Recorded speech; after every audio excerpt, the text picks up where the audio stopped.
விசிகாவை கழட்டி விட்டுருங்கன்னு சொல்லியிருக்கேன். திருமாவளவன் ஒரு ஆளே இதை கெடுத்துருவார்.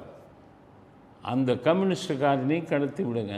இவன் 2 பேரும் சரியில்லாத வேலுங்கன்னு நான் முதல்ல சொல்லியிருக்கேன். முஸ்லீம் லீகை கூட நம்பலாம்.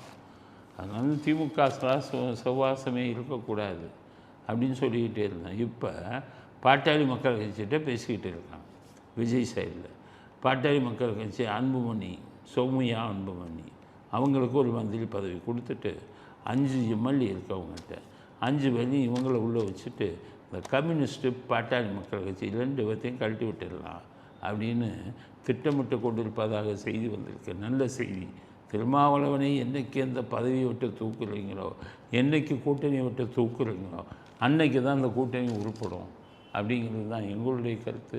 அதற்கான நேரம் வந்து விட்டது என்று நினைக்கிறேன்.